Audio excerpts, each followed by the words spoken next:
Session was the December session that was held over to now for your convenience, Prime Minister, but I hope you can confirm that there will still be 3 2021 sessions in the I can indeed confirm that, Sir Bernard, and I look forward very much to further such sessions. And the second part of today's session will concentrate on UK post-Brexit, but we start with the government's response to COVID. Jeremy Hunt. Prime Minister, thank you for joining us at such a very busy time. It's obviously horrific right now on the NHS front line, and I wondered if we could just start by you updating us on what the situation is now in our hospitals. And specifically, in your judgment, do you think we're going to have enough critical care beds, ICU beds, for those who need them in the next few weeks? Thanks very much, Jeremy. Well, you're absolutely right that the situation is very, very tough indeed in the NHS, and I think people should really go beyond the normal. We pay a lot of tribute to NHS workers over the last few months, over the last year, but they now really are fighting very, very hard to contain this pandemic after months and months in which they've really been working flat out, and I think the strain is colossal. There are about 32,000 COVID inpatients, as you know. That's about 70% more than there were at the peak in April last year, and the pressure is very considerable. If you ask me, when do we think that the ICU capacity is likely to be overtopped? I can't give you a prediction for that, but all I can say is that the risk is very substantial, and we have to keep the pressure off the NHS, and the only way to do that is to follow the current lockdown, and that's what I'd urge everybody to do. Stay at home, protect the NHS. Yesterday, NervTag apparently discussed a dangerous new strain from Brazil that has apparently escaped to Japan. Should we be introducing an immediate travel ban for flights from Brazil to reduce the risk of it getting here? Yes, you're absolutely right. We are concerned about the new Brazilian variant, and that's why we already have tough measures, as you know, to protect this country from new infections coming in from abroad, and we're taking steps to do that in respect of the Brazilian variant. I think it's fair to say that there are lots of questions we still have about that variant. And we don't know, for instance, any more than we know from whether the South African variant is vaccine resistant. Thank you. I want to ask you a couple of questions about the long-term lessons, because we've been looking at that in our committee, and then I'll just wrap up by asking about the vaccine rollout. But one of the key pressures, as you know very well, has been just getting enough doctors and nurses to look after people. And the government's done very well to get an extra 14,000 more nurses in the last year.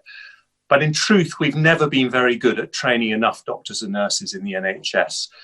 I wonder, after the pandemic, would you consider a long-term reform involving getting a body like the ONS or an independent body to make projections about just how many doctors and nurses we're going to need in a decade or so's time to make sure that we really are training enough?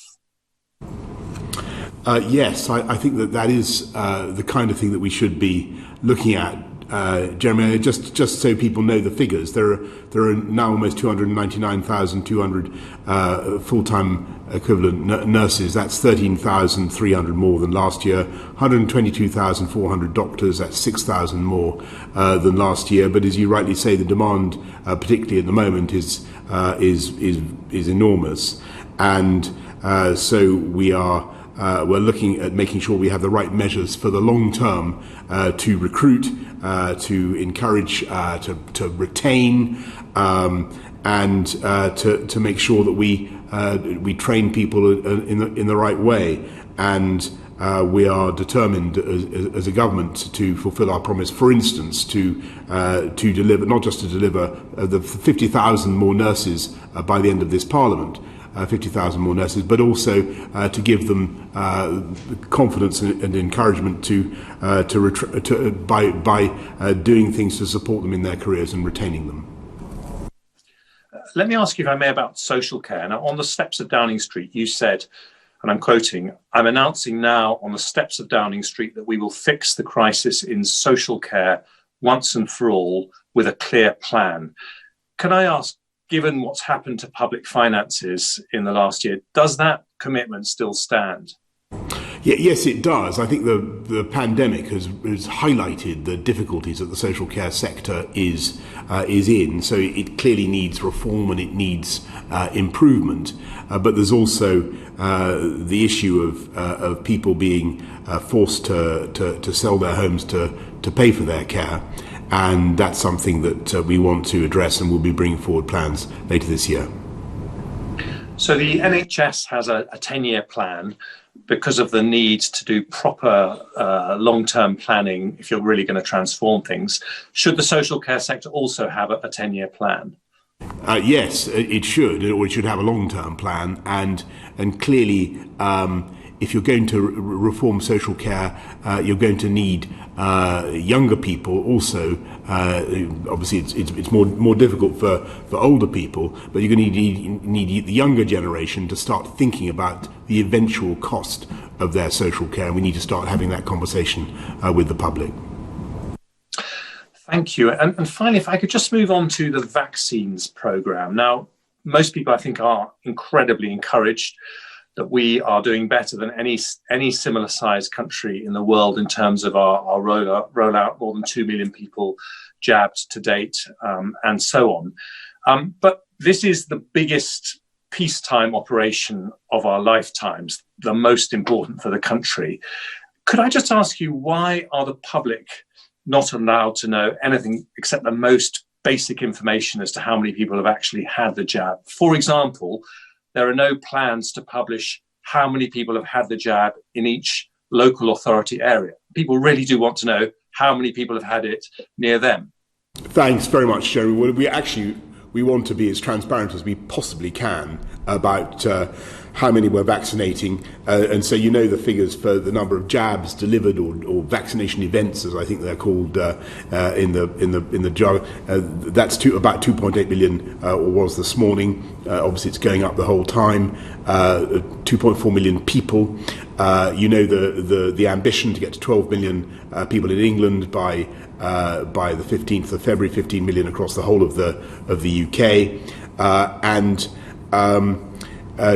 I think you know a little bit about how we're doing it, and we've got the army, we've got pharmacists, we've got a huge NHS operation, we've got hospital sites, we've got mass vaccination centres, but I think it's reasonable that as soon as we get good regional data, for instance, we should be sharing that as well, and we're going to be publishing as soon as possible. Later this week, we'll be publishing the regional breakdowns, and I can tell you that some of the figures are very interesting. You know, there are parts of the country where they've done incredibly well in, for instance, vaccinating the over 80s. More than 50%, well over 50% now in the northeast and Yorkshire, less good in some other parts of the country. So we want to be clear about all that.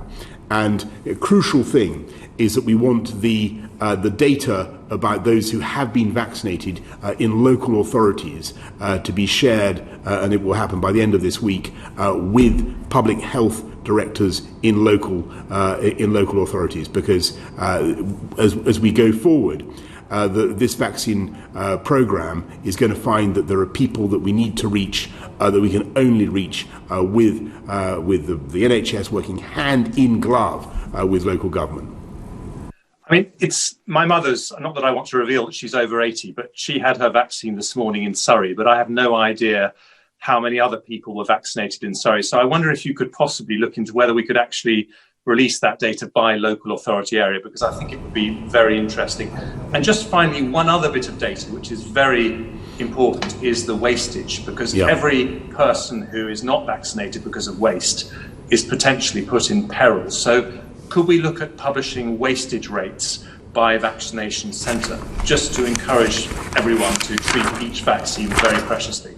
We'll try and publish as much data as we can. There's a very important point about wastage, which is that we want in this stage, when our big constraint is supply of the vaccine, we want to absolutely to minimise waste, and so that's people say, well, why don't you get all of the 9,000, maybe 12,000 community pharmacies to be doing this, because they're fantastic. They're wonderful people.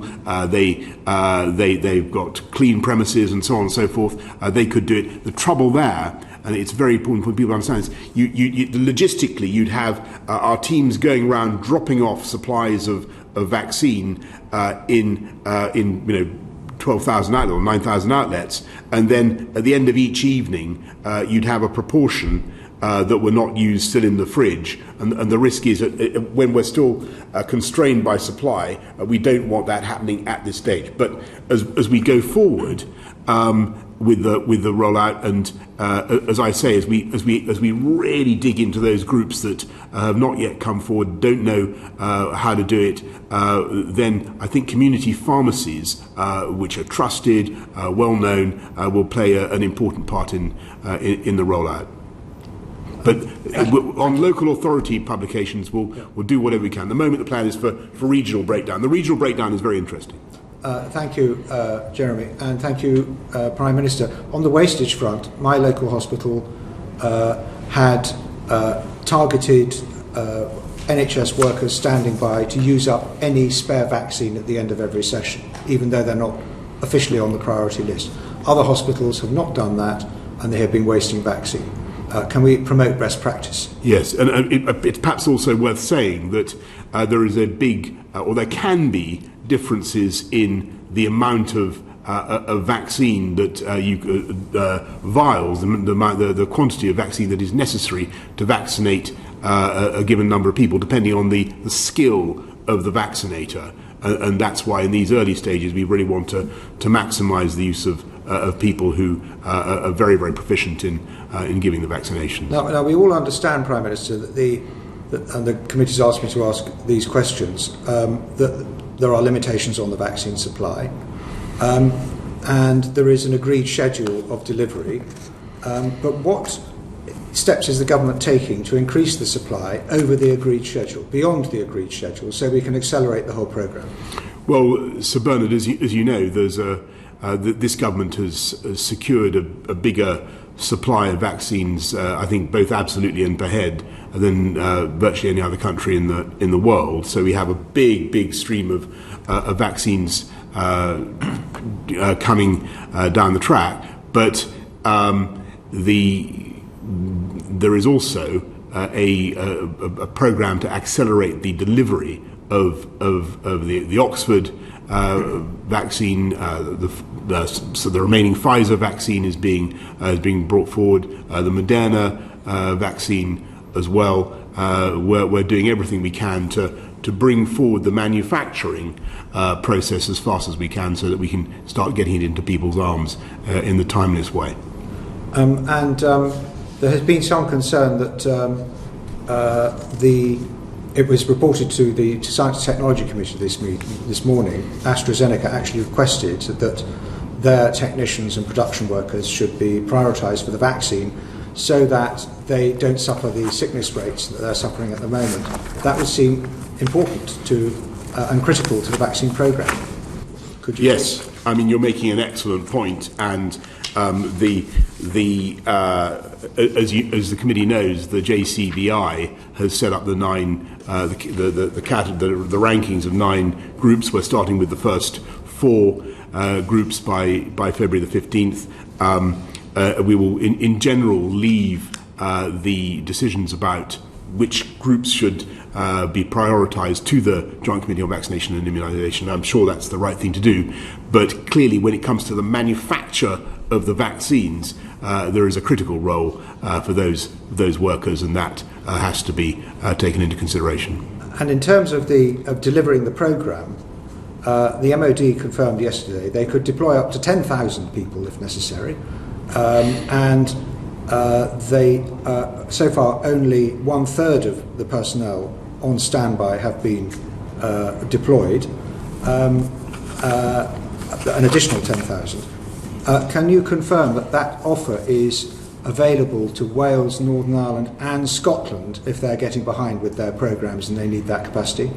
Of course, and I can say that the armed services of the UK are on deployment throughout the UK, as they have been throughout the pandemic, and there are plans to step up the involvement of. They're already embedded at virtually every level, the armed services in the vaccine rollout programme, but that we will step that up as the distribution campaign accelerates. As I say, at the moment, that's not the constraint. Well, the NHS England is recruiting new people, re-rolling NHS staff to vaccination programme, and at the moment refusing the offer of the MOD's trained up vaccine quick reaction teams, which would seem to be a sensible use of resource at this particular moment. Well, that's not my information. I was in a long session yesterday with both the Army and the NHS, and as you know, Brigadier Phil Prosser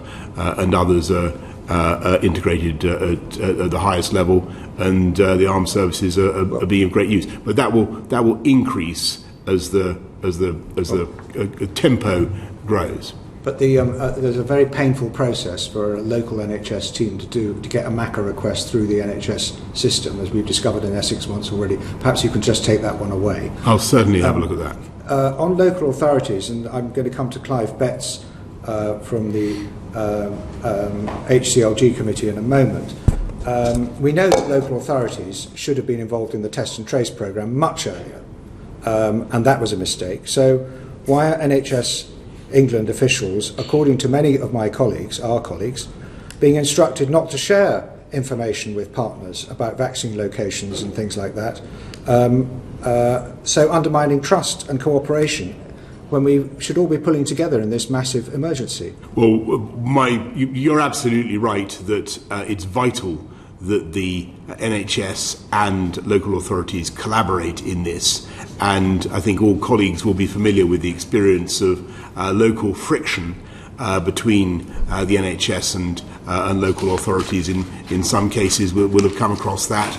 It's vital that they work together, but also that the NHS shares data about who has been vaccinated and who hasn't, because, as I say, there will be groups who are hard to reach, particularly from the black and minority ethnic community. Possibly we're seeing some evidence of that, and it is vital that we have strong local community engagement as we go towards the really high numbers, that we find everybody who needs a vaccine and encourage them to take it.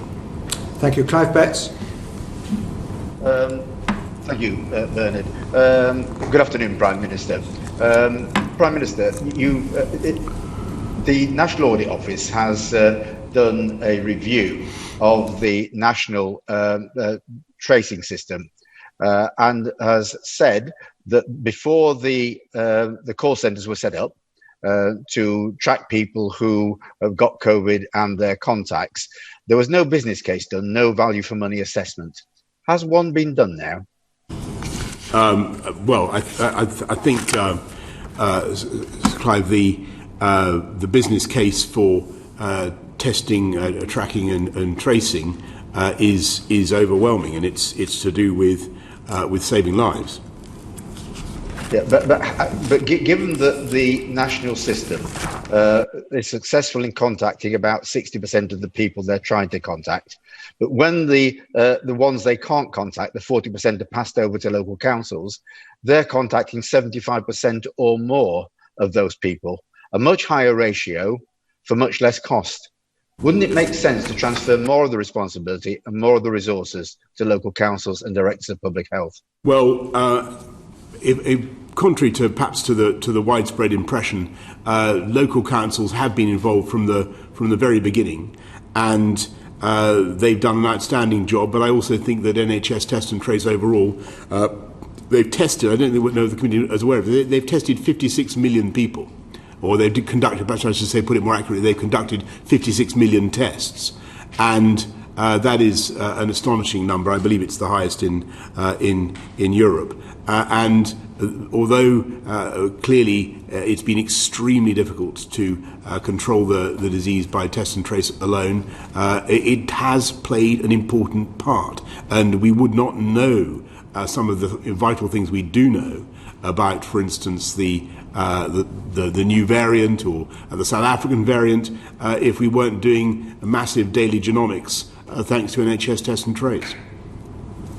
Right, but the reality, Prime Minister, is that it's less successful at national level than it is at local level in actually contacting people. So I'm asking for a switch of the programme in that regard. Not that we shouldn't be doing tracking and tracing, but we could do it better at local level. You say that local authorities have been involved from the beginning. That's not their impression. And I want to come on now to the comments you made to Jeremy Hunt and to the Chair about local authority involvement in the vaccine programme.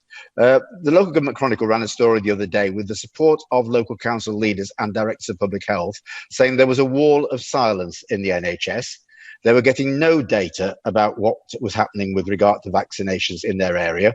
And they need that data, for example, and you just referenced it, to contact particularly hard-to-reach groups, people in the BME community where take-up may be lower, and to get communications out there. But they don't know how many vaccines have been delivered in which parts of their area. Will that change us from next week? It will change this week. And as I said to Sir Bernard earlier, or I think to Jeremy, by the end of this week, I want public health directors in local government to know who has been vaccinated in their communities. It's going to be essential as we go forward that local authorities know who's been vaccinated and can lead the fight in their areas. So that will be down to individual data, so that there can be an assessment, say, of clinically extremely vulnerable people who haven't been vaccinated, of care workers who haven't been vaccinated. That detailed information will be available to councils and directors of public health. That's exactly right.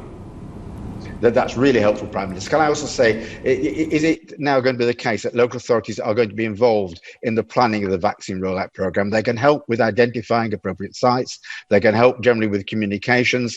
They can do an awful lot of things working in conjunction. In Sheffield, there is really good working relationships between the council, the CCG and the hospitals. Will that now be enabled to happen by the National Health Service at national level stop putting blockages in the way of data sharing? Yes, it will. And my experience is that, obviously it may not be identical across the country, but the examples I've been given of similar to the ones you quote of local authorities really putting out all the stops to help the NHS to find the sites to get things going.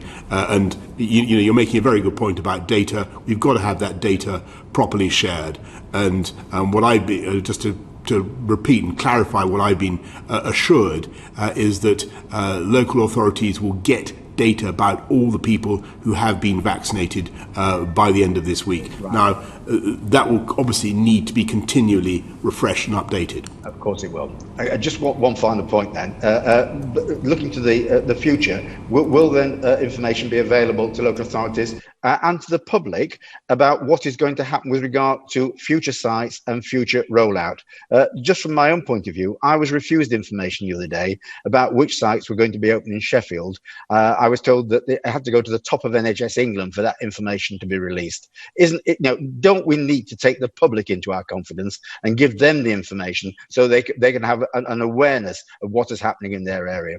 Yes, Clive, I think that the issue there may be that we want to allow the system to make the decision about which sites are going to be used, and then working with local government, working with all the stakeholders together before getting into a public debate or perhaps or argument about it. But there will be a continual expansion. As you know, I think there are about more than 1,000 primary care network operations going on, about 233 hospitals, as I said before, 200 pharmacies, and 50 mass vaccination sites. And clearly the exact location, for instance, of the mass vaccination sites will be a subject of keen public interest and debate, and it's important to get it right. It is, but I think the presumption should be, Prime Minister, then that as much information as possible should be made publicly available as quickly as possible. I completely agree. That seems to be a strong consensus, particularly as the Public Accounts Committee learned that the assumption in your programme is that there needs to be 75% take-up of the vaccine to hit the targets. And getting that 75% as the programme progresses is going to get harder and harder unless everybody's cooperating and helping. Sir Bernard, you put your finger on the point. For the vaccine programme to be as successful as we want it to be, we must ensure that people are encouraged to come forward for testing, and they have every reason to be confident and happy in doing so. And actually, we're seeing some very encouraging data showing that people are more and more enthusiastic about being vaccinated rather than the reverse. And just very briefly, one word answer required. When will we know whether those vaccinated are safe to let out, that they can't spread the virus? When will we know that the vaccine actually enables people to go back to their daily lives? Well, I think I can't tell you about transmission yet, but as soon as we have that data, we'll, of course, be publishing it. Thank you. Robert Halfon. Thank you, Prime Minister. Apart from directing these food companies possibly to Specsavers who've been supplying schools with less than proportionate food boxes, will you not just take these companies to task, but given that they've ripped off the taxpayer, make sure that the schools get a refund, but also look at the public guidance that in terms of food to vulnerable children? Yes, thanks, Rob. You're right to be obviously outraged by the images that we've seen, and the companies in question, or certainly one of the most notorious pictures. The company responsible for that and others have been hauled over the coals, asked to explain how this has happened. They've apologised and they have reimbursed the schools concerned and pledged not to do it again. I should stress that the images did not reflect the actual government guidance, which is for about double the quantity of food for lunch packs for 5 days that you've seen, if not more. But it's vital that people, understand that this government is there to provide support, as we have, an extra 170 million for the COVID winter grant scheme, and £220 million for the holiday activities and food programme, and we're now rolling out again the national free school meal voucher scheme. It's obviously up to schools to decide whether to use lunch packs or to use a voucher system. Most of them use vouchers. About 75% are distributed through vouchers. And so we've increased the value of the voucher as well. Okay. We know that school closures potentially will reduce the attainment gap between disadvantaged pupils and their better off peers by as much as 75%. And that's according to a Department of Education official and the Education Endowment Foundation. We know that mental health problems amongst young people is on the rise, with the Royal Society of Paediatricians reporting a 400% increase since the first lockdown in terms of eating disorders amongst young people, partly caused by school closures and social isolation.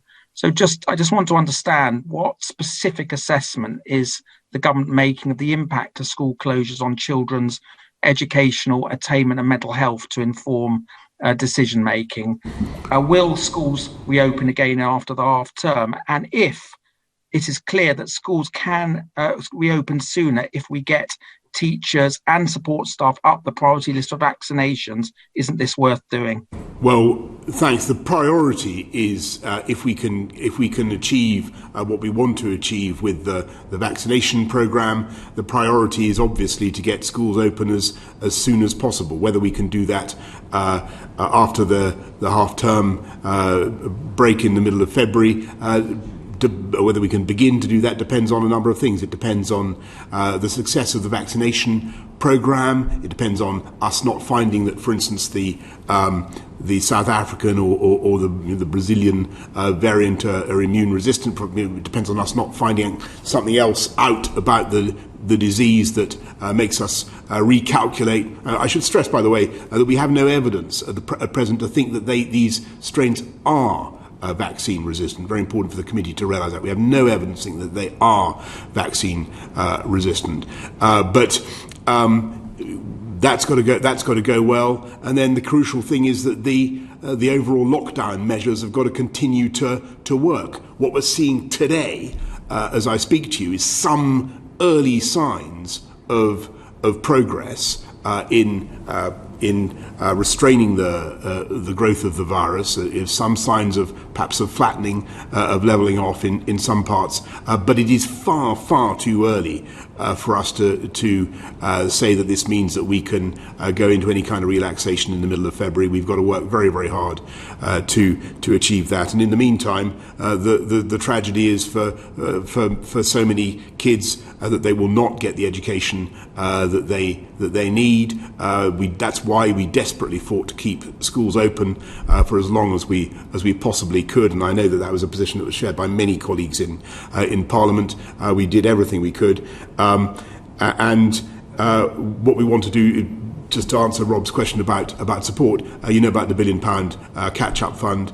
We think the way to address differential learning is through all sorts of techniques, but one-to-one engagement, one-to-one tutorials, we think can be very valuable. Thank you, Prime Minister. The reason why I ask about that, about the impact assessment on that, particularly on educational attainment, because we know that the Institute for Fiscal Studies has said that the poorest students spent less time learning than their richer peers. They've had fewer resources at home to learn effectively. Since September, pupils in areas with lower GCSE attainment and higher levels of disadvantage have missed more days of school than others. And we know that overall truancy rates almost doubled in autumn 2020. So, of course, I welcome the £1 billion catch-up fund. I campaigned for it for many months. But given the extent of what is happening and the potential damage being done to the younger generation, what I'm trying to understand is what is the educational route map out of coronavirus? And you talked about a long-term plan for social care. Surely we should have a long-term plan for education and skills as well.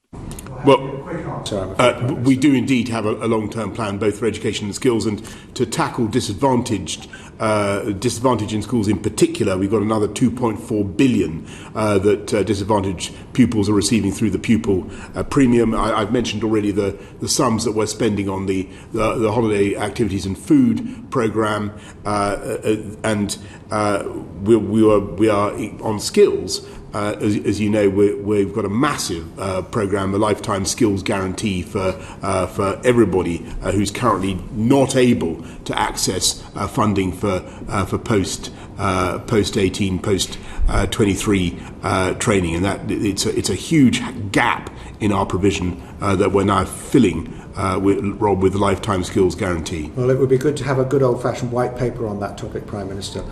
We just have to be sure that we're not kicking away the education ladder opportunity absolutely. for our younger people. We're running behind. The questions and the answers have got longer. So can I urge my colleagues to ask short questions, and then I can legitimately ask the Prime Minister to be brief in his answers. If his answers are too long, he will just have to stay longer.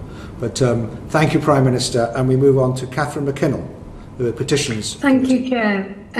Before I ask you, Prime Minister, about child food poverty and the e-petition launched by Marcus Rashford, I wanted first just to ask you about one of the most popular e-petitions ever submitted to Parliament, which called for Donald Trump to be prevented from making a state visit to the UK in 2017. And given recent events, Prime Minister, do you regret saying in 2018 that Donald Trump was worthy of a Nobel Peace Prize?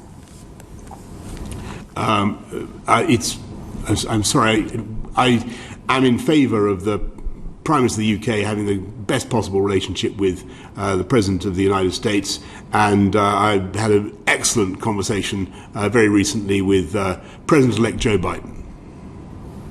Okay, well, on the free school meals, I know you've seen the shocking images of half a tomato, half a carrot and half a bag of tuna as part of a 10-day food parcel, and I know you said you'll put this right, but why do children needing to eat keep taking the government by surprise? Is the Prime Minister not ashamed of being schooled on feeding hungry children by Marcus Rashford? Well, I talked to Marcus Rashford today, and I think he's doing an excellent job of pointing these issues out. And I said that to him. I think when you look at as I say, when you look at the some of these images, they don't reflect the guidance, but it is a scandal. And a disgrace, as I've said, that some companies are trying to get away with the provision that they're offering, and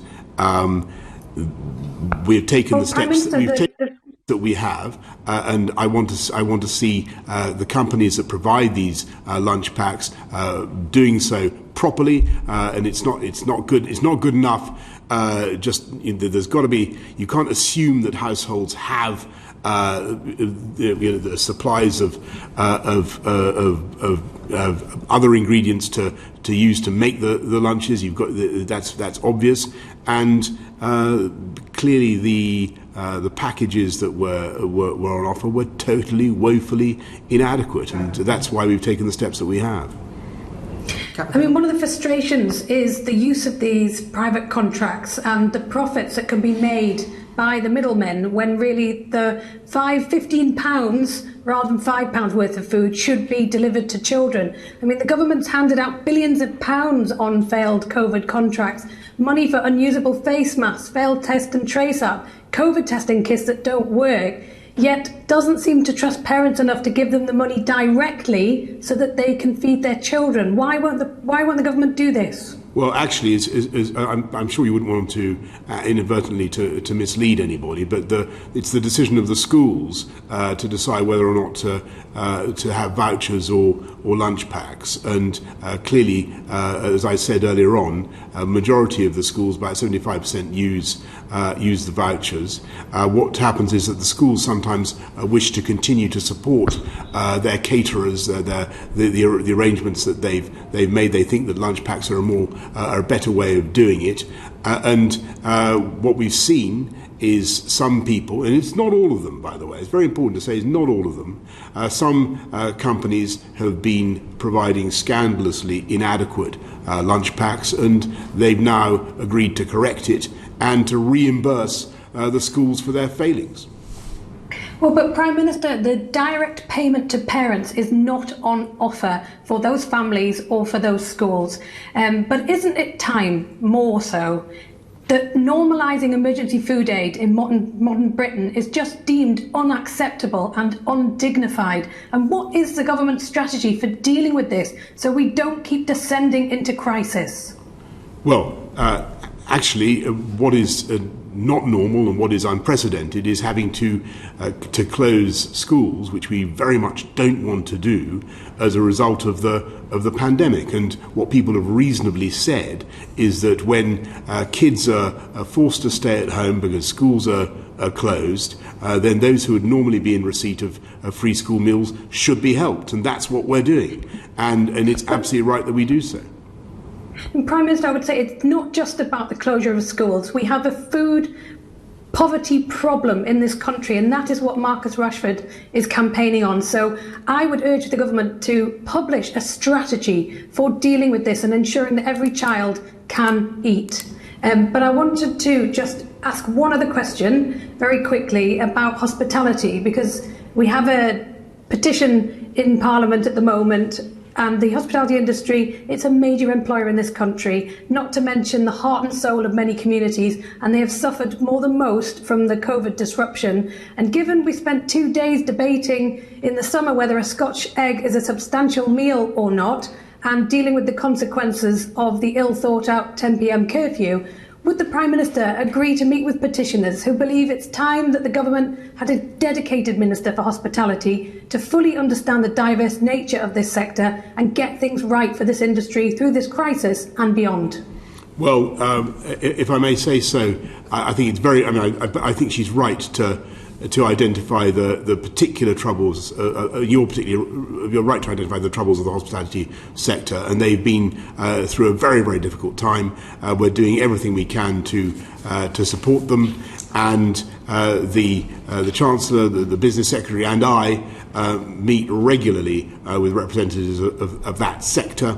We've given them all the grants, the recent increase in grants that you know of, the recent £3,000 grant specifically for the hospitality sector, on top of the C-bills and the bounce-back loans, the furlough scheme, and many, many other forms of support.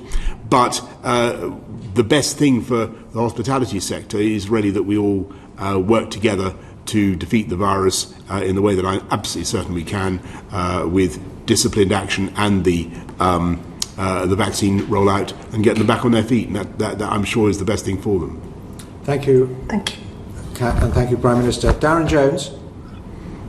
Thank you, Sir Bernard. Prime Minister, 800,000 people have lost their jobs since February last year, and the Chancellor said it's going to get worse. Why haven't you yet announced the National Jobs and Skills Programme to match the scale of the problem? There's been a huge programme announced to a £280 billion programme to help people maintain their jobs and livelihoods throughout the pandemic. I mentioned to Rob the lifetime skills guarantee, what we're doing to help people who are moving, Darren, from one. Catherine just mentioned the hospitality sector. It's come under huge pressure. There will be people who will be looking for jobs in other sectors. The lifetime skills guarantee is there to help them. The Kickstart funds, £2 billion Kickstart funds, are there to help particularly young people. And jobs are obviously our focus. But the way to deliver the jobs agenda, as you know, is jabs, and the more we get the vaccine programme, the faster we can do it, the better the employment prospects for the whole country. Thank you, Prime Minister. You've committed to levelling up the country, and this is about the long-term jobs picture. But what does that really mean for people across the country? Are we to measure your success in levelling up by tracking, for example, employment figures and take-home pay? It's an incredibly good question, and there's. If you look at the per capita GDP of the whole of the UK, disaggregated, and you look at different parts of the UK, you can see that certain parts over the last 40 years and have been getting steadily richer and more successful at one rate, and other parts have they been getting richer and more successful, but at a slower rate. And I think that is unfair. I think that there's talent and genius everywhere in this country, and so by uniting and levelling up with better infrastructure, with better education, with a focus on skills and with high technology, we want to see progress everywhere and unlock the talents of everybody in the country. Thank you. The concern is that levelling up will become as vacuous as the big society, but we'll no doubt track this over the coming years. The Brexit-related delays at the border are obviously resulting in food shortages and increased prices, especially in Northern Ireland. Last year, you told the trade body Manufacturing Northern Ireland that there would be no additional paperwork at the border post-Brexit. Why did you say that?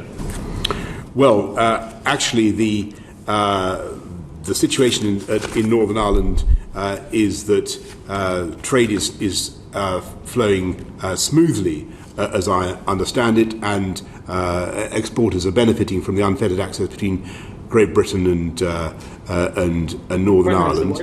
And I believe that things are flowing so smoothly from GB to NI, for instance, that many hauliers are now using that route rather than the Holyhead Dublin route. Yes, I'm not going to deny, Darren, that there are teething problems and there are issues that we need to sort out. There are changes involved, but the deal has been of great assistance to our businesses in smoothing this. Thank you, Prime Minister. Teething problems are normally short-term, so I hope they get that fixed soon. My last question. I wrote to you yesterday to call for a cross-party commission to bring forward a new plan to eradicate child poverty beyond party politics and election cycles. I'm sure we can all agree on a cross-party basis that in a country like ours, we ought to be able to eradicate child poverty. So I'm a Labour MP today, Prime Minister, offering to work with you, a Conservative Prime Minister on that. Will you take up that call and set up a cross-party commission to eradicate child poverty? Well, we share your ambition to eradicate child poverty, and we have reduced the number of households with poor children in them, with suffering from poverty. We've done, and we are working in the teeth of the pandemic to minimise the impacts on the poorest households. So that's why we've uprated universal credit in the way that we have, an extra £1,000. That's why we've increased local housing allowance, which is such a huge proportion of housing, such a huge proportion of families' costs, and increased the living wage by a record amount last year, and again this year. These are very, very valuable things for families. We intend to continue with them, and we've discussed extensively what we're doing to support families in need of help with free school meals. And free school meals, I just remind you, universal free school meals were proposed and were invented by the Conservative government.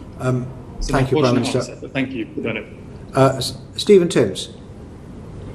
Thank you, Sir Bernard. Good afternoon, Prime Minister. You just mentioned the £20 a week increase in universal credit, and that's meant that lots of people have been able to buy food at a supermarket rather than going to a food bank. But now they're worrying about the proposed benefit cut in April. Isn't it unfair leaving it until March before they find out whether that cut is going ahead? I think that all the just by the way, I don't want to rule out working with Darren on eradicating poverty. I didn't want to sound dismissive of your proposal. I'll study it. But on your point, Stephen, about UC, I take your point. I think that what we want to see is jobs. We want to see people in employment. We want to see the economy bouncing back. And I think most people in this country would rather see a focus on jobs and growth in wages than focusing on welfare. But clearly we have to keep all these things under review. Even with that increase in universal credit, there has been a huge surge of food bank demand in the pandemic. Do you agree that we ought to be seeing that reversed?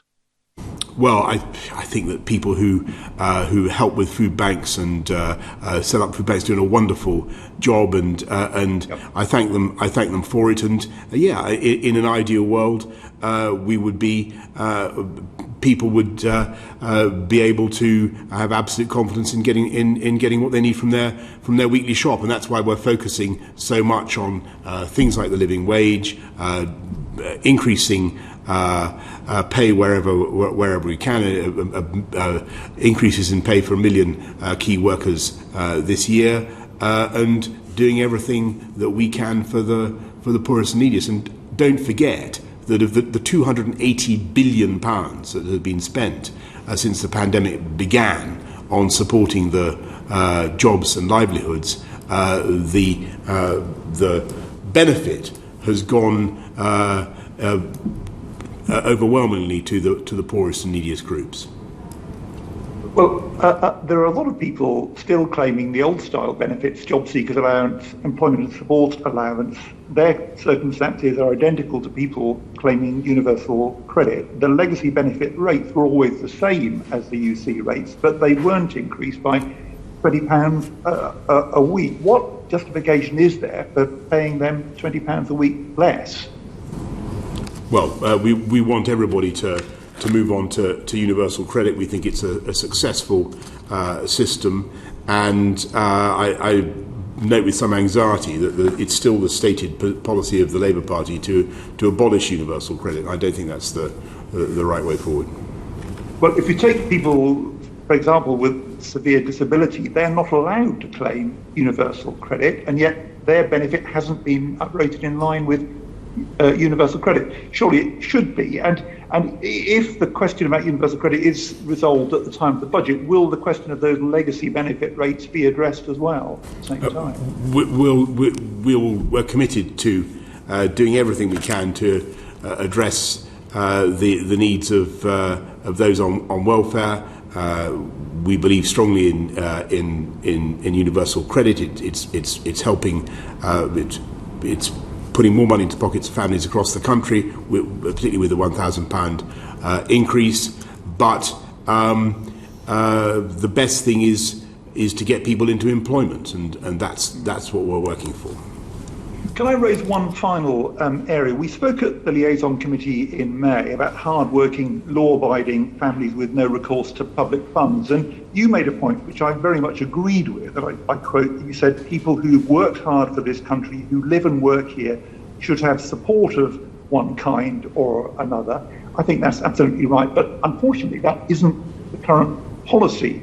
It's in my area, it's one of the factors in the spread of the pandemic. People can't stop working because they can't claim social security, so they have to carry on working. Shouldn't this NRPF condition at least be suspended for the duration of the pandemic?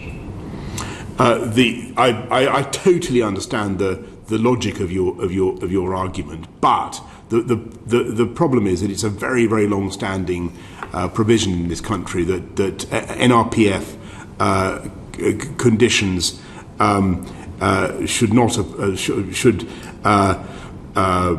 should apply for those, for instance, who are here illegally or unlawfully, and I think that it would be not the right way forward to change that.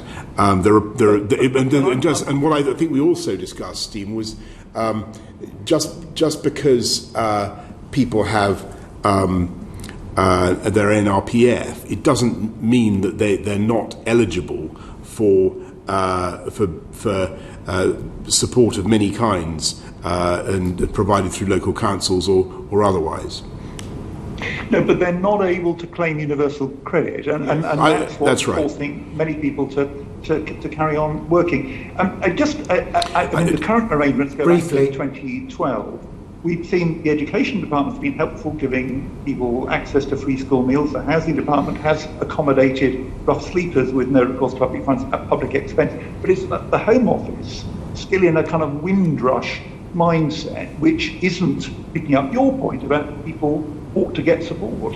Well, I think that's I don't agree with that. And just to go back to the point I was making earlier, NRPF people, I have massive sympathy for them, but they do have access to the coronavirus job protection scheme, to furlough, to funds that the local authorities can make available to help people in particular hardship.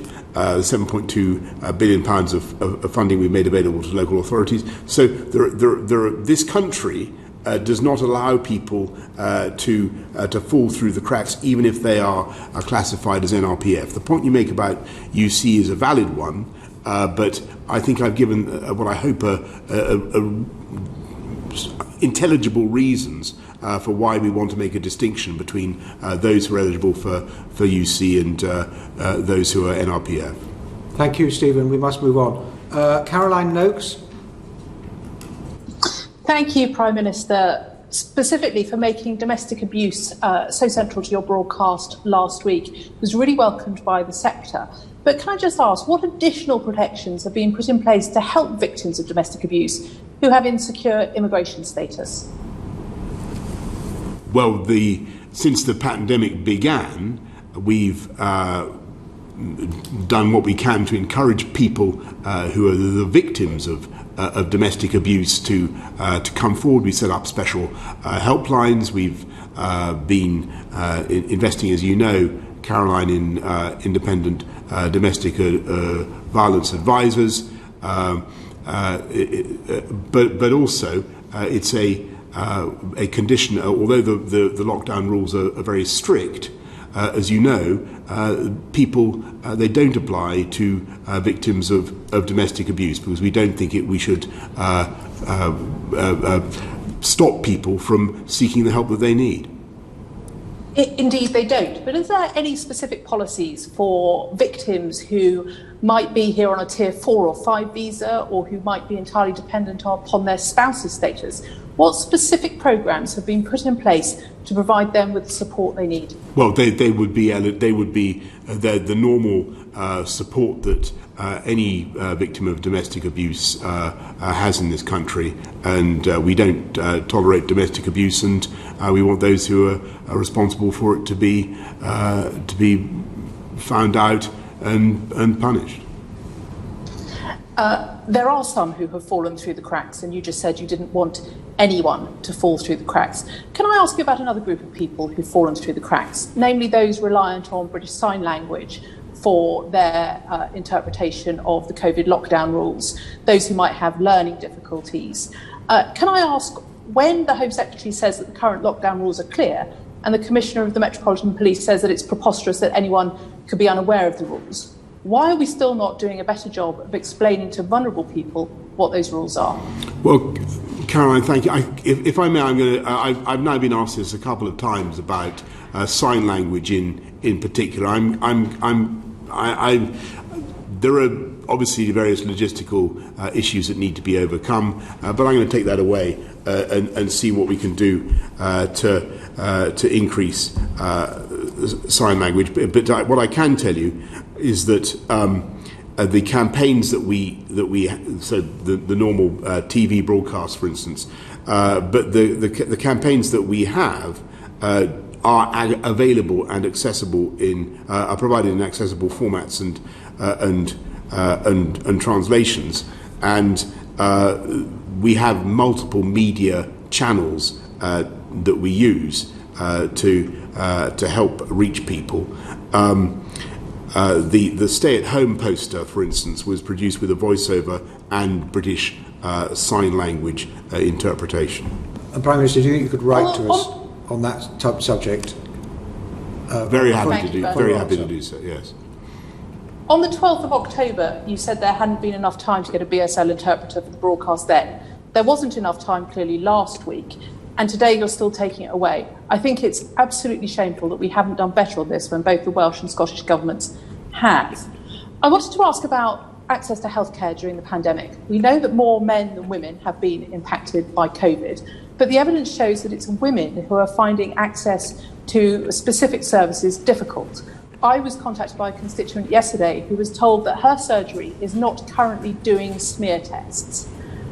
What is your response to her when she says, how long is it acceptable for her to have to wait to get her smear test?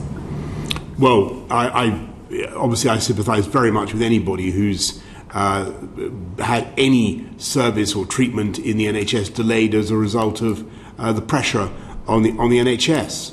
And sadly, that's what we are seeing. We're seeing delays in cancer. We're seeing delays in smear tests and vital services that people need. And that's as a result of the increase in the numbers of COVID patients. And that's why we've got to work flat out to get the virus under control and reduce the current wave. And give people the service that we need. And what I would say to your constituent is I'm very sorry for the delay that she's experiencing.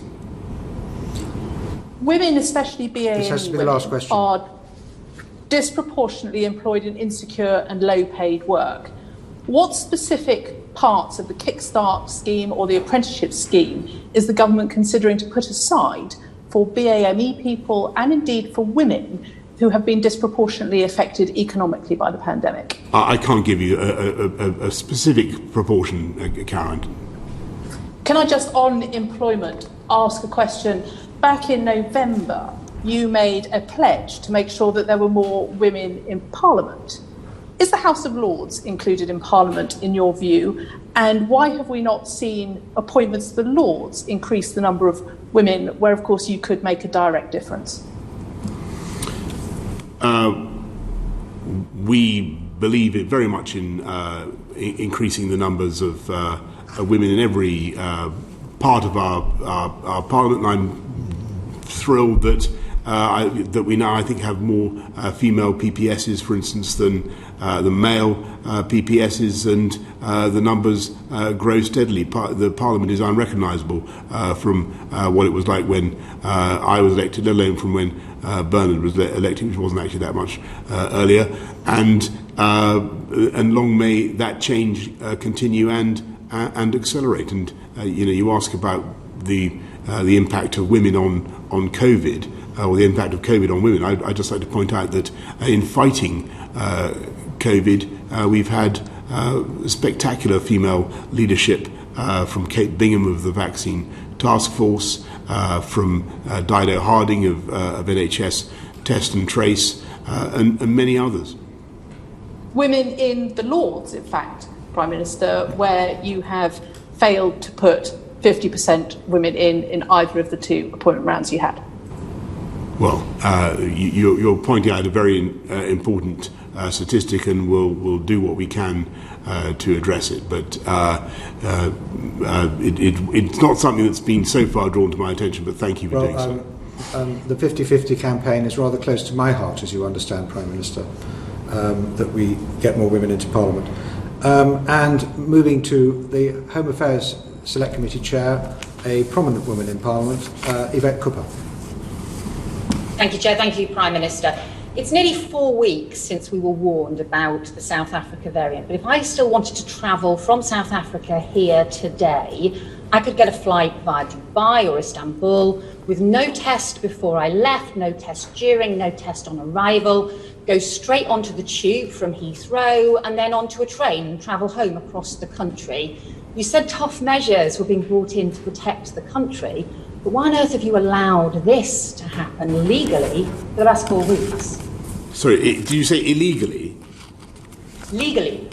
All of this could happen legally. I could get that flight, not be tested, and arrive in the country and go on to public transport. Why is that allowed? Well, the reason that we've wanted to have a balanced approach in our border policies, obviously you need to make sure that you're balancing the threat to health with the threat to the economy. But passengers from all international destinations are now going to have to produce a negative test result before they arrive in England. And of course, we've gone further and provided additional protection for those coming from South Africa. I will look at the point that you make about the route that you describe. We know that direct flights aren't enough. In the first wave, there was only 1% of the cases into the country came from China, 63% came from France or Spain. And the pre-travel tests that the Prime Minister referred to, Prime Minister, are very welcome, but other countries brought them in months ago. We're not bringing them in until Friday. Why did you not bring them in November when other countries did? Well, we've had measures at the border since the 8th of June last year, and actually 3.5 million passengers have been spot checked, and in the last 7 days alone, 30% of all arriving passengers have been checked. And there is a great deal of effort that goes into checking the passenger locator forms that people are obliged to fill in.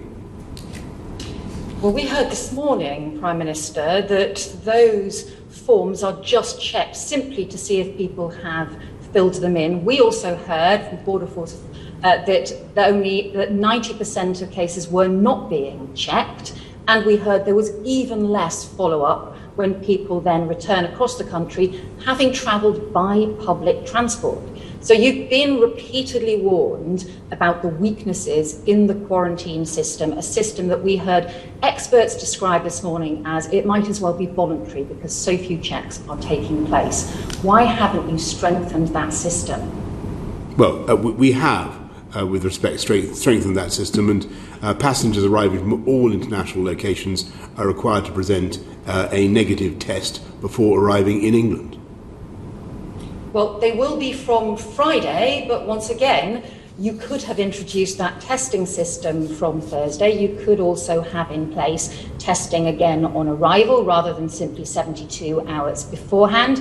You could have stronger quarantine and stronger checks like very many other countries do. Let me press you on the Brazil issue. We were warned about the Brazil variant 3 days ago. We don't know yet whether that could potentially undermine the vaccination programme. So why aren't you taking immediate action on a precautionary basis? Well, we are, and we're putting in extra measures to ensure that people coming from Brazil are checked and indeed stopping people coming from Brazil. So are you? That's been a new announcement. You just told Jeremy Hunt earlier on in this evidence session that you were still looking at this. When are you going to bring those new measures? No, sorry, I said what we were looking at was the question of whether or not the Brazilian variant was immune resistant. So has a new travel ban been announced on flights from Brazil? Well, we are taking steps to ensure that we do not see the import of this new variant from Brazil. But with respect, Prime Minister, what are those steps?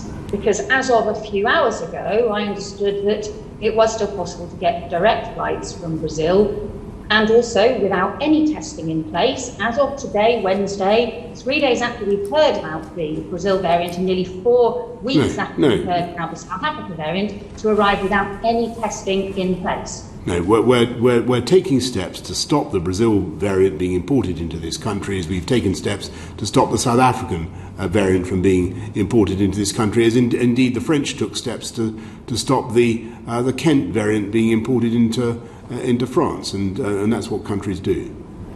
But Prime Minister, we know that the French system is in place. We know that you have to have PCR tests before you arrive in France. As of today, 4 weeks after we knew about the South Africa variant, no test is required to enter the UK, and it won't be until Friday. As of today, you can't tell me any additional measures that we've put in place. You just keep using the words, we're putting in place stronger measures. But please, tell me what they actually are. I would be very reassured to hear what they actually are. Well, you'll have to show from all countries that you've got a negative test in order to come to this country. Okay, that's not until Friday. It's still months later than other countries have done so. And here's the problem, Prime Minister. We were warned about the border measures. We had from June. We had a mandatory 10-day quarantine for people coming from countries not on the approved travel corridor list, as you know. But Prime Minister, as we heard in the Home Affairs Select Committee this morning, that quarantine system that you introduced in June is so much weaker than other countries. People can still go directly onto public transport. 90% of cases are not checked to even see if they have filled in the forms, and there is very little further follow-up. So that quarantine system we heard this morning is simply not working. The problem, Prime Minister, is this. You were warned in the spring about the need for border measures, delayed then. You were warned again now, and we've still got delays in getting the kinds of border measures in place. We still haven't got the system sorted on South Africa and on the Brazil variant. And this is on top of the delays in dealing with lockdowns, dealing with schools and so on. You give the impression each time that you just delay all of the difficult and uncomfortable decisions until the last possible minute. And when so many lives are at stake, Prime Minister, is this really the leadership that we need? Well, if I may say so, this country has led the world and indeed the whole of Europe in rolling out a vaccine. And one of the things that you don't often hear from commentators on your side of the political divide is that is the case. And I disagree strongly with what you said about the protections we have at UK borders. We're conducting huge quantities of checks. We insist on people going into quarantine when they arrive from non-travel corridor areas.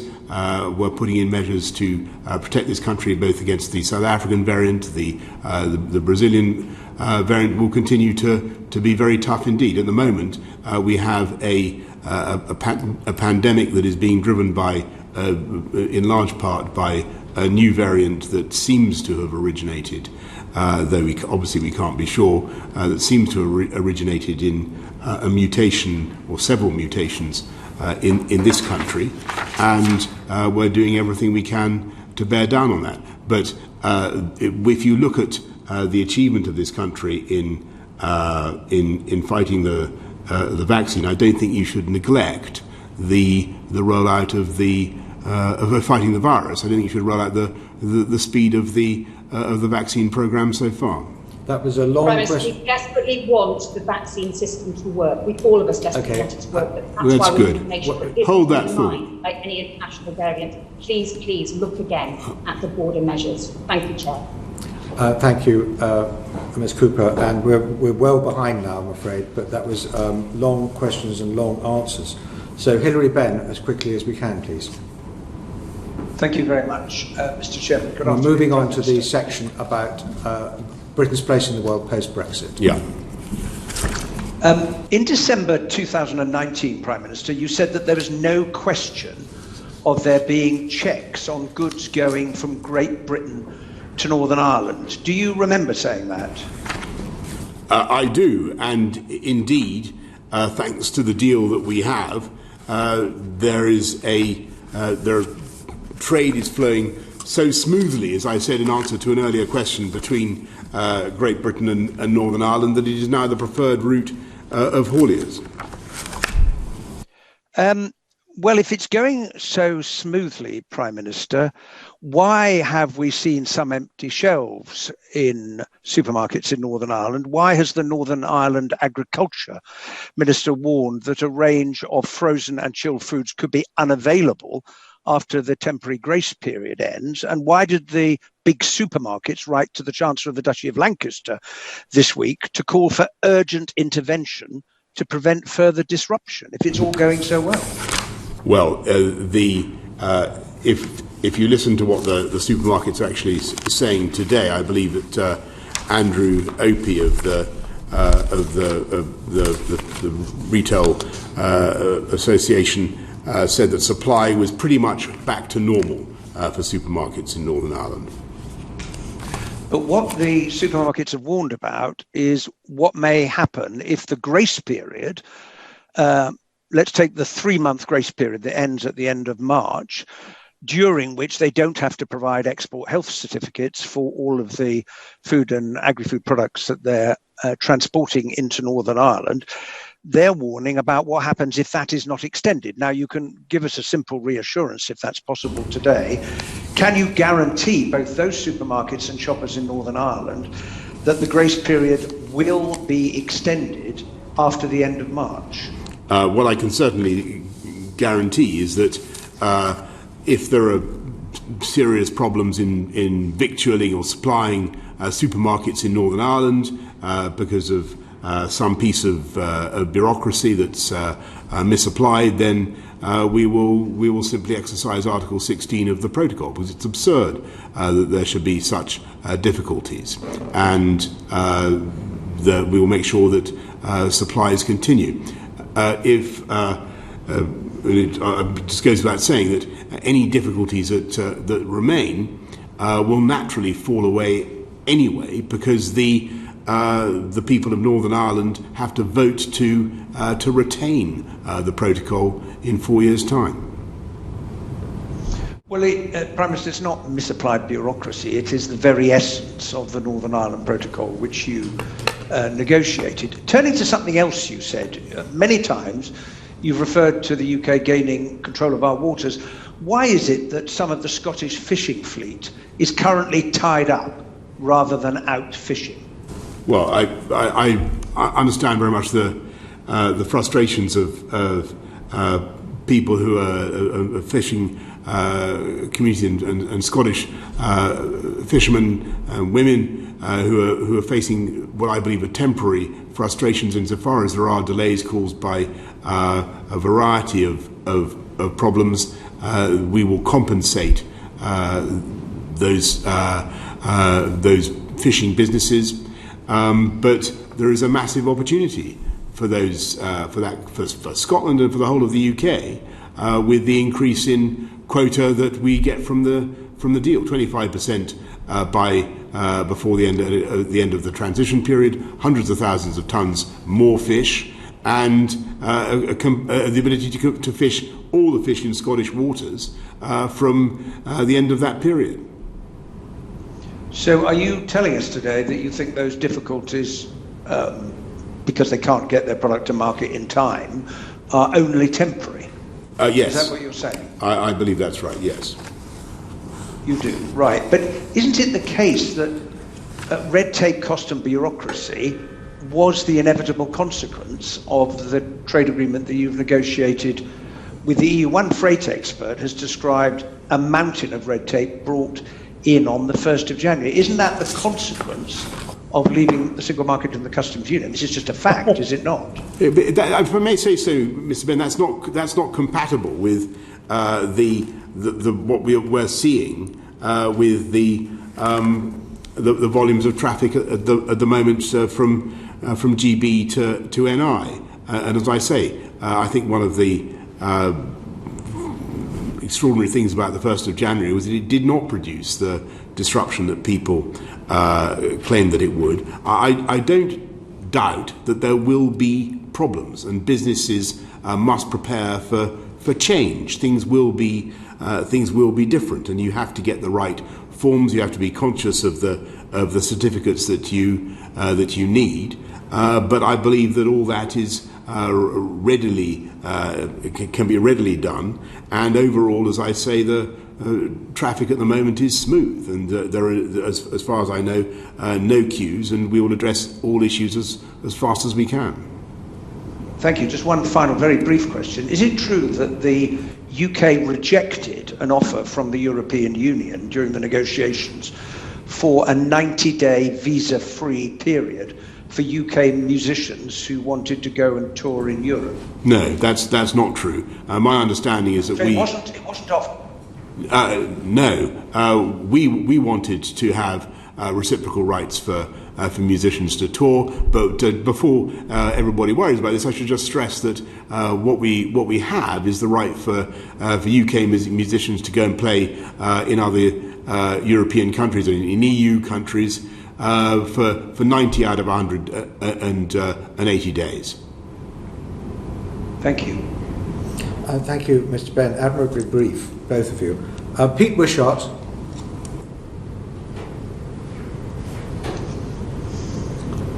We can't hear Pete Wishart.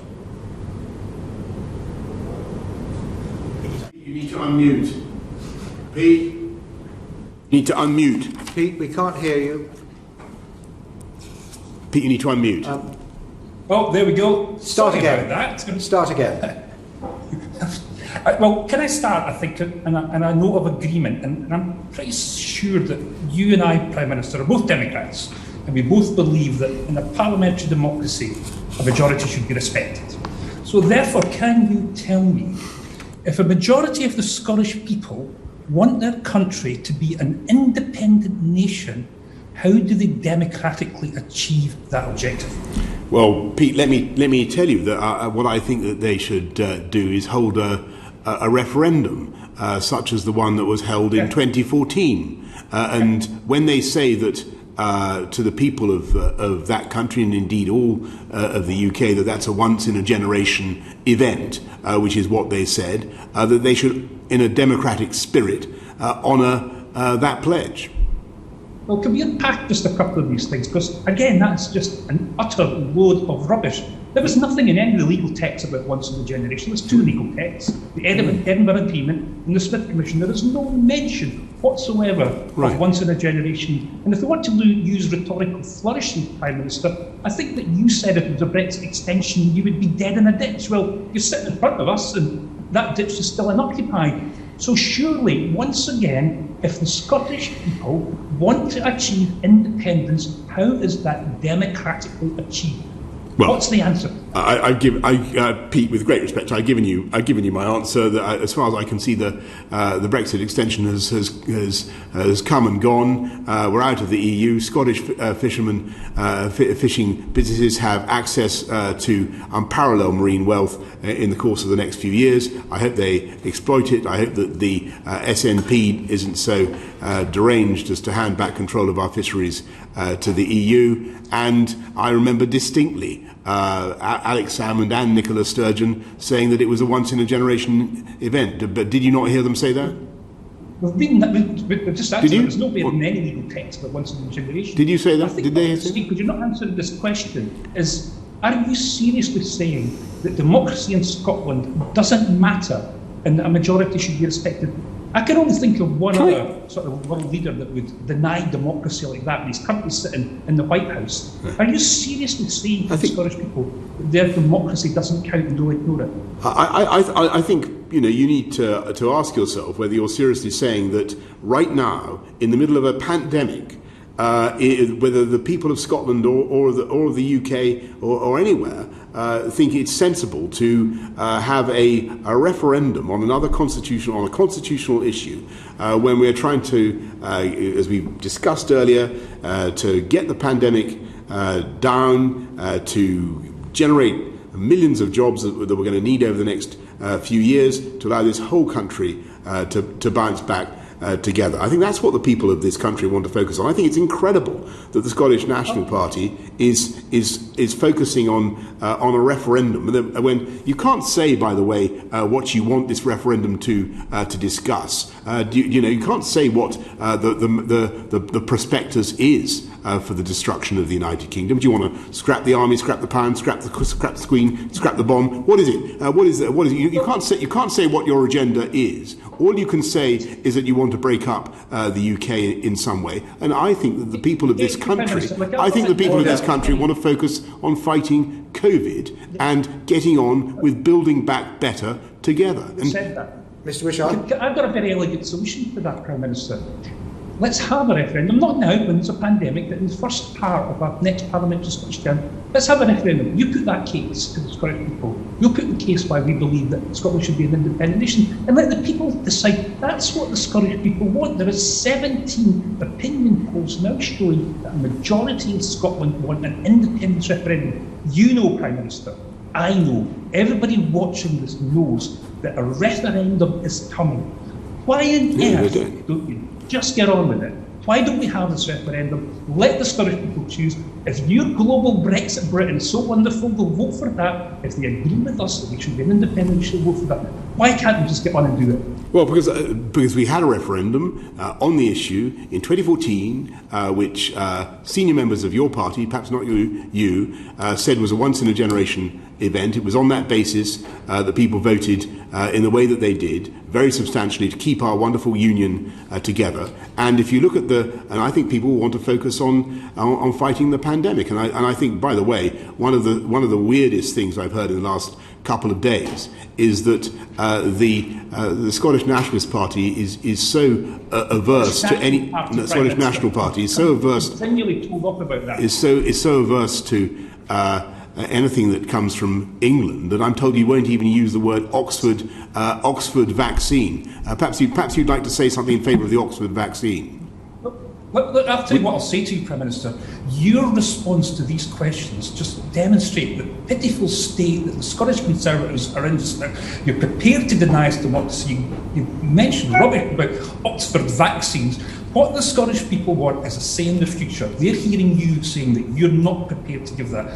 I don't even know why you're bothering standing in the next Scottish election. Surely you know continuing to say no to Scotland is unsustainable and there will be another referendum. I think what people in this country, across this country want, in Scotland and elsewhere, is for us to focus on their needs. And from where I sit, I see the Scottish National Party, and whether you're nationalist or not, it's a matter for you. I would say by any definition of that word you were, you see them failing on crime, failing on education, failing on tax, and with nothing to say except that you want to break up the United Kingdom. That's all you've got to say. And what you won't say is what the purpose of the referendum is. You won't say whether you want to keep the pound, whether what will happen to pensions. You won't say what will happen to the diplomatic service, the security services, the military, the monarchy. You won't say anything about it. All you will say is that you want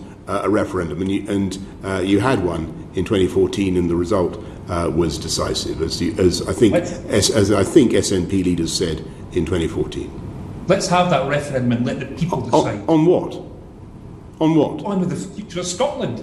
The Scottish people want to be an independent nation. Let them decide. I think you've got to explain what you mean by that. Thank you. It's quite simple, Prime Minister.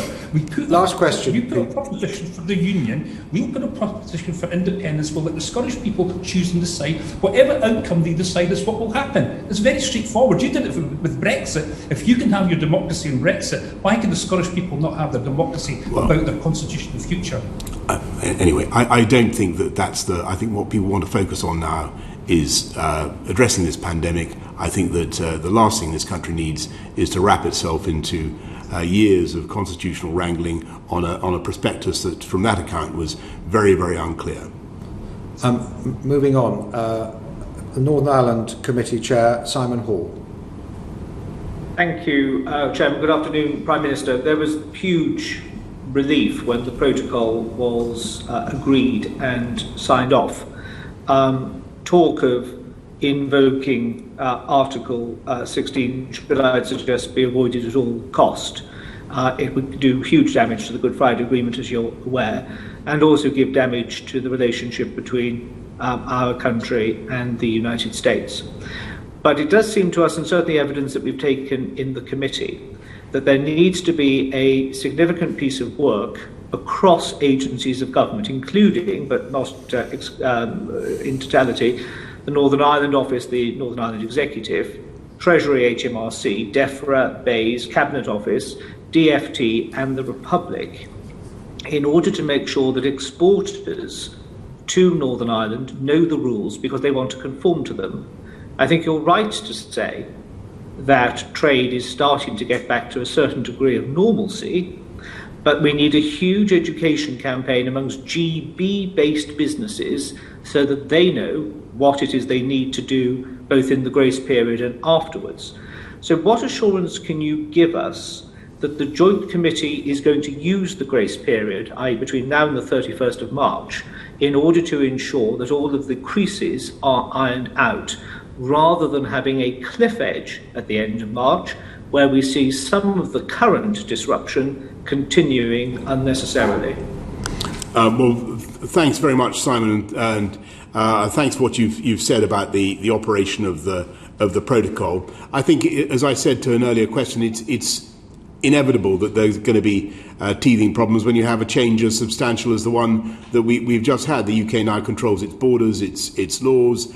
We can do free trade deals around the world. We control our waters. We have substantial sums of cash that we now have available that we didn't have before, and we need to get on and make the most of it. But we've also got to make sure that we minimise the impacts on business, and so the Trader Support Service is going to be ramped up, and I'm told that since the 1st of January, 95% of the online declarations that you have to make are done within 15, completed and processed within 15 minutes. And as I say, the volumes remain significantly higher going GB-NI than on GB Ireland routes. That may change as we go forward and further pressures emerge, but we'll do our best to iron them all out. Thank you. I mean, certainly our understanding is that capacity at the ports, both GB and Northern Ireland, is sufficient, that there is plenty of capacity and infrastructure there. It is just this lack of confidence, if you will, between British businesses exporting to the UK, to NI, which is leading a lot of people to say, well, we won't bother, we want to see greater clarity, and that does need to be addressed very quickly. So I just hope that the Joint Committee will very proactively and energetically pull together all of those agencies of government to make sure that our exporters have got the best opportunity, because the risk has to be, does it not, that producers in the Republic will say, let's trade north-south far more, and that would be a disadvantage to GB-based business. Completely right. And that's why it's so important, for instance, that we sort out the business of chilled meats, and the great British banger gets through in the way that it should and will. All these problems, if individually, are I believe capable of speedy resolution. Thank you. Can I take you back to your previous department at the Foreign Office, and you'll be aware of the FCO commissioned report by William Shawcross into Gaddafi-enabled IRA terrorism.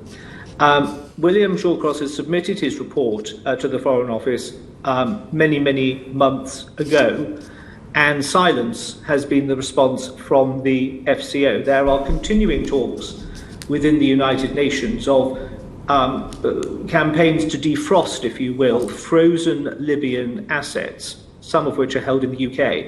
Can you ask the Foreign Secretary to get a wiggle on, if you will, to publish the Shawcross report and set out how the government is going to respond to this very important issue, which has dragged on, I'm sure you'll agree, for far too long?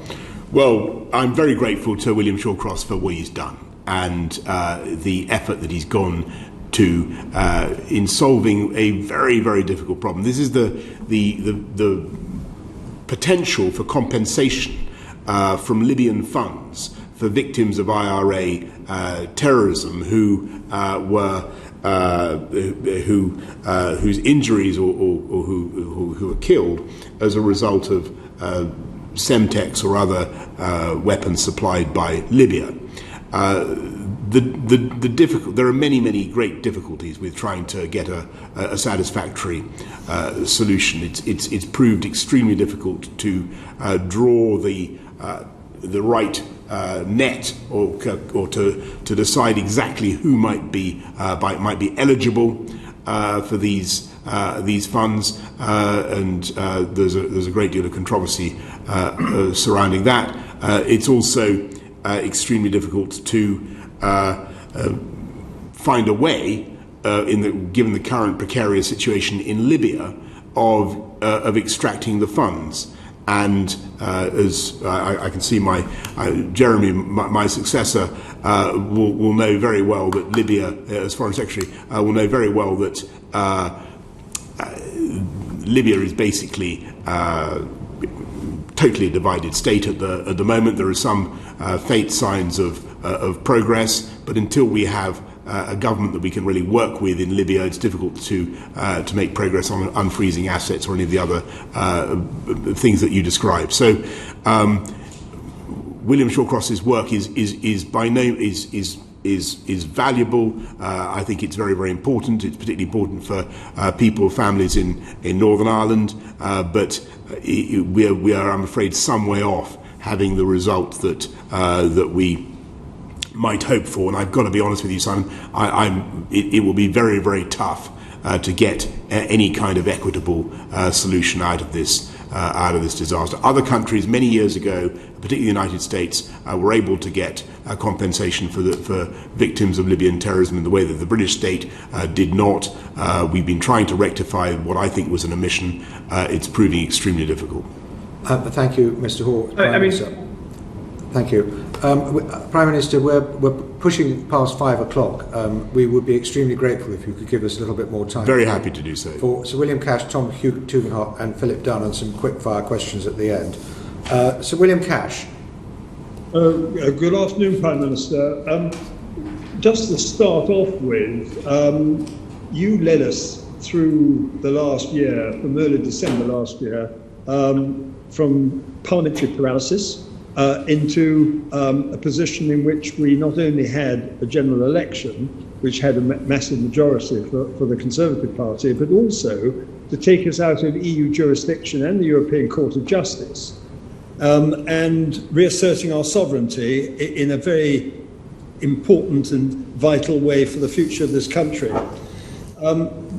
we heard today, both in Prime Minister's questions and also in the urgent question that was put to the Chancellor of the Duchy of Lancaster, a lot of discussion, quite understandably, regarding the question of the Northern Ireland Protocol. It is an immensely important issue, but I think you have already indicated that there are some challenges and that they are being met.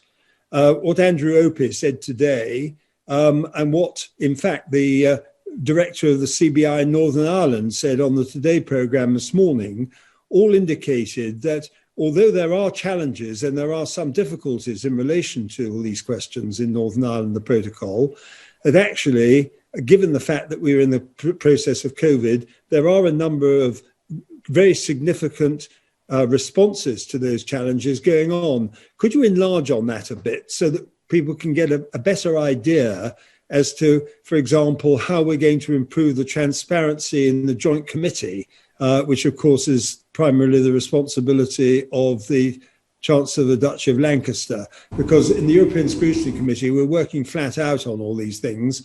And we just want to be quite sure, not only that we're going to meet the challenges, but we're also going to have the transparency within that committee to make sure that we can ask the right questions and get the right answers. Thanks very much, Bill, and thanks for everything that you've done to make this possible. I think that the situation in GBNI trade, as I was discussing just now with Simon, is far better than some people had perhaps expected. Things are much smoother. There are some problems, and in the interest of transparency, sales of second-hand vehicles, we've sorted that out now with a compensation scheme for second-hand cars sold in Northern Ireland, so they don't pay additional VAT. So we've solved that one. We've got one on seed potatoes as opposed to ware potatoes, and as you know, there are sanitary and phytosanitary issues about the export of seed potatoes from this country to the EU. We're solving that, though the export of seed potatoes is very, very small from the UK to the EU. I think we export as many to the whole of the EU as we export to Egypt in terms of seed potatoes. There's the question of pet passports, but we have I believe a way of solving that. There's the chilled meats issue that I've already referred to, and one or two others. They are by and large small, soluble questions, which one by one we are addressing. And the Maroš Šefčovič and the Chancellor of the Duchy of Lancaster, I think, have done a fantastic job in the Joint Committee of addressing them and building that confidence in trade. NIGB, GBNI. It's incredibly light touch insofar as we have to do any checks at all, and it is working well. But the key point is that insofar if there are further problems that really, or if the EU or our partners insist on an interpretation of the protocol that we think is unfair or unnecessary, then Article 16, of course, exists to address that, and the whole thing falls away unless the people of Northern Ireland actually vote to continue with the arrangements.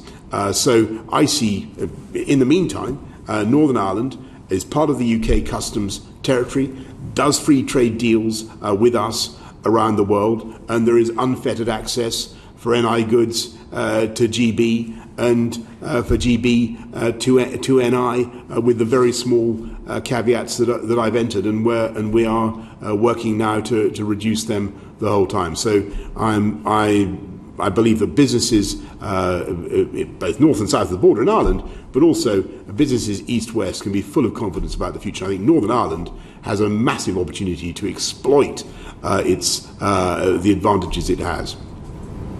Thank you very much. And if I might just finish my point by saying that there are obviously some challenges. The Chancellor of the Duchy of Lancaster made that clear this morning. You said it in Prime Minister's questions. You've said it again now. And I don't think I have anything further to add at this stage because we're running short of time. And I think the chairman would probably be quite glad if we could move on to the next person. Well, thank you, Brian. Yes, I gave a long answer about seed potatoes. But there are a few other issues, but we will fix them. And hopefully they can be fixed through the joint committee rather than resorting to Article 16. Yes, that's the last resort. Thank you. Now the Chairman of the Foreign Affairs Committee, Tom Tugendhat. Thank you very much. Prime Minister Philip Dunn will no doubt cover COP26. So leaving the environment aside, what are your priorities for the G7 that we're hosting this year? Building back better together. And if you look at the pandemic, I think that it caught the international system totally unprepared in all sorts of ways, and we need to work together on preparing for pandemics in the future. Discussing, Yvette and I were talking about borders and quarantine. There is no international consensus about how this should operate. It was a complete. Everybody took a different approach. There's no international consensus about how to dispense vaccines. There are no agreements about some of the about lockdown measures, about PPE. The global system basically failed to match the demands of the time, and it was a kind of it was a sauve-qui-peut environment. So we want to build back. We want to work together, and one of the things we're looking at is the possibility of a treaty on pandemics, working together to create jobs for our electorates across the whole of the G7 area. That will be one of the key focus, and global free trade will clearly be important. Thinking about China will be important in how we as G7 respond to the challenges posed by China and many other issues. Can I push you on the China element? You've spoken in the past that your mattress will monitor your nightmares. Given how much data is flowing east and the fact that the Politburo in Beijing has updated Ricardo and Smith by adding data to one of the factors of production, will you commit to putting privacy on the agenda of the G7 to protect British people from intrusions into their privacy? Yes. Look, I want to stress that when I talk about the challenges of China, it's important that we, and I know you lead this the China Research Group in Parliament, and we should be vigilant. We should. I think that Dom Raab gave a terrific speech about the Uyghurs and what's happening there, and I think the policy there is completely right. But I don't want us to, and I think we've got to be very vigilant about what's happening with our critical national infrastructure and about the protection of our data and our cyberspace, and we're taking more measures to do that. But I don't want this country or this government to lurch into a position of sort of unthinking Sinophobia. I don't believe that would be right for the UK. I think that there's a balance to be struck. I think everybody supports you on that, but you'll remember that just after the war, our country was one of many that set up the General Agreement on Tariffs and Trade to resist the soft encroachment of Comintern, the Soviet bloc. Would you commit to looking to create a general agreement on data for democracies to share the ability to harvest large amounts of data and work with it, but in a way that respects the privacy and freedoms of free peoples?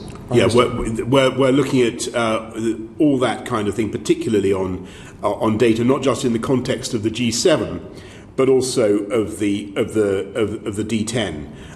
So if you add the Australia, India, South Korea to the G7, you have some of the major democratic countries of the world coming together, and issues about privacy and data are certainly ones that we want to explore together, as well as technological issues.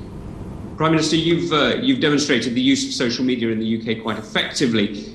Are you comfortable with the fact that a US company controls how you communicate with your electorate, or do you think that the media rules that affect ownership of newspapers and TV stations should also affect your ability to communicate with your 3 million followers?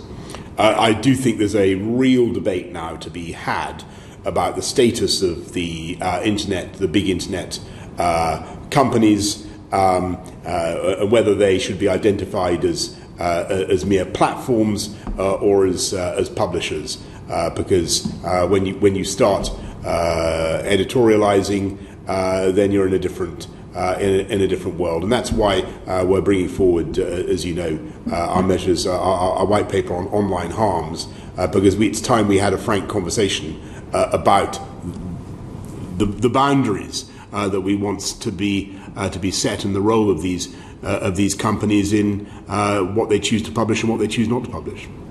Well, I'm interested to hear that you agree with, or at least appear to agree with Chancellor Merkel on elements of your concern there. Do you also agree with her on the European Investment Treaty that's just been signed? And do you also agree with the Chinese government that the mass sterilisation of Uyghur Muslims is a form of gender empowerment?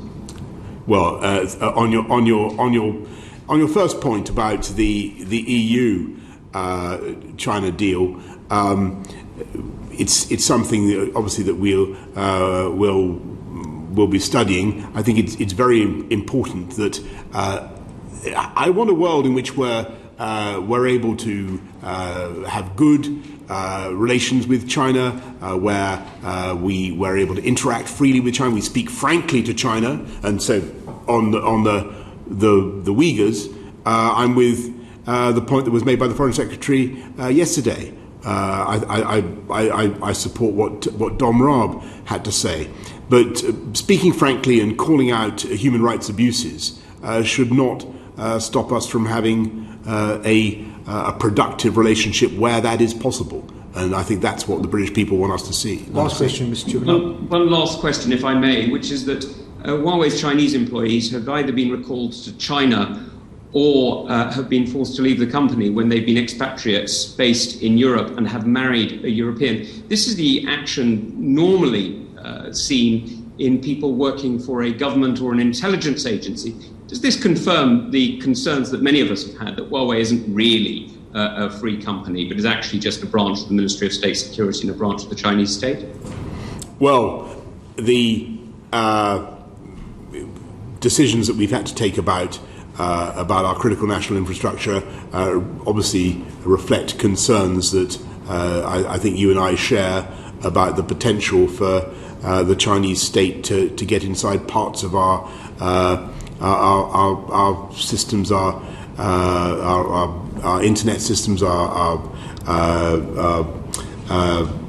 security networks that we wouldn't want to see. And so we've had to take some tough decisions, some technologically difficult decisions, and some expensive decisions, I might say. And the challenge for us as the West and as the D10 or indeed the G7 is really to come up with the technological alternatives.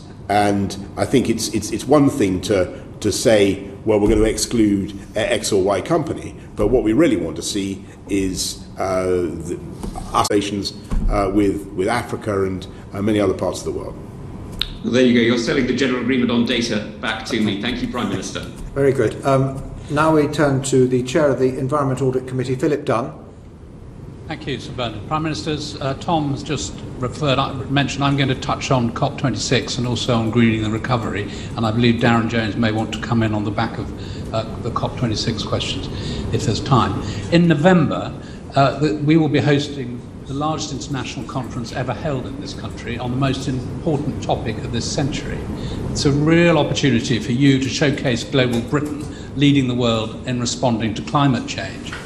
You appointed a full-time president this month, which reflects a call that I made last year, so that's very welcome. Alok Sharma keeps his seat in the cabinet without portfolio. You may remember when you were mayor of London, that Jeremy Hunt, who was then Minister for the Olympics, answered questions in the House on UK preparations for London 2012. Will the COP26 president be subject to similar scrutiny from members on his preparations for the Glasgow summit? Indeed. That was straightforward. You've also acknowledged in PMQs today that good scrutiny makes for good government. And at present, the only parliamentarians to be included in the UK delegation to COP26 are ministers. So as head of the UK delegation, will you demonstrate the importance of proper scrutiny by inviting chairs and possibly members of the relevant select committees to join the UK delegation to Glasgow? Well, Philip, I'll take that away and look at it. Are you volunteering? Yes, and I'm sure Darren is too, and there may be others. Okay, right. Well, let me say then that how let me give you a warm welcome in the sense that I'm sure that your contributions and Darren's contribution will be very useful to what the UK has to say at COP. But I don't necessarily wish to allocate places on this or that committee or delegation right now. Okay, and just finally on COP, there are also, as you know, right across the country, large numbers of climate change activist groups springing up to try and see what their local community can do. It would be really helpful, I think, to spreading the message and developing the best practice ideas, not just for this country but across the world, if there could be a forum for those groups to input ahead of COP26 as well. Would you be prepared to encourage Alok Sharma to facilitate that? Yes, and I want to be the widest possible engagement with NGOs of all kinds, with civil society, everybody who has a stake in this, and I see no reason why there shouldn't be a real festival of ideas in the run up to COP. And I know that Alok and his team are very keen on that, and we'll be seeing what kind of whether it's feasible in Glasgow in November to have some kind of a fringe where because I think the appetite will be huge, and we'll have to work out how to manage it. Well, that's fantastic. Can I just bring in Darren Jones at that point? Can I come back on my other? Yes, certainly. Thank you, Sir Bernard. Prime Minister, my committee is leading the parliamentary scrutiny of the delivery of COP26. Many have called, as we've just heard, for an Olympic Games-style energy from you personally as Prime Minister to ensure that the UK's leadership of COP26 is as successful as the French leadership of COP25. Can I just ask, are you personally interested in COP? And if so, what is it that you personally want to secure as Britain's headline achievement of running COP26? Thank you, Darren. Well, there are two things. I personally, I'm becoming more and more obsessed with what we can do, because for me, to get back to the point I was making to Tom Tugendhat about bouncing back from COVID, the green agenda, the whole green industrial revolution is not just a load of green nonsense, as people sometimes seem to suggest, extra costs for businesses and for families. If you do it right, it's the opportunity to generate hundreds of thousands of jobs for this country. And we've discussed that earlier. You said to me, your first question was, what about a charter for jobs? This is a charter for jobs. Literally hundreds of thousands of jobs in wind technology, in batteries, in low carbon campaigns of all kinds. And so in getting to net zero by 2050, which is the number one objective of COP, and getting the world to agree to that, we have the opportunity to turbocharge our economy at the same time, and to drive jobs of all kinds. And so that's where I come at. But there's a second thing, and that's biodiversity. And it is an absolute tragedy today that we are massacring the species of our planet. We've lost about 500 in the last century. We're losing them at an absolutely unconscionable rate. We're losing habitat where human beings are engulfing and destroying the natural world. And we won't get the climate in balance again. We won't solve climate change until we address our relationship with the natural world. So I want the second big thing, in addition to net zero by 2050, and getting as many countries. So that's a big goal. And since we last spoke, I was last before this committee, lots of countries that we thought would be difficult have been coming forward with commitments to net zero. So we're already seeing, Darren, we're seeing even before the year has scarcely begun, we're seeing an enormous amount of progress. But the second thing I want to see is on biodiversity. I want to see the world committing in the way that we did at Kyoto. They committed to these Aichi targets, if you remember, to protect habitats and species. We want to give meaning to that now. We want countries to commit solidly and formally to stopping the destruction of animals, of wildlife, of habitat, of forests in the way that they are. Mr. Jones? Just to be precise, Prime Minister, because biodiversity is COP15 chaired by China. Not yes, COP26. but I understand that, but we intend to follow up with a biodiversity. The coming package will be great, but we intend to use COP26 to stress the importance of biodiversity as well. Very good. But you said you want to get every country in the world to agree to net zero by 2050. That's your ambition, right? Well, I think at the moment,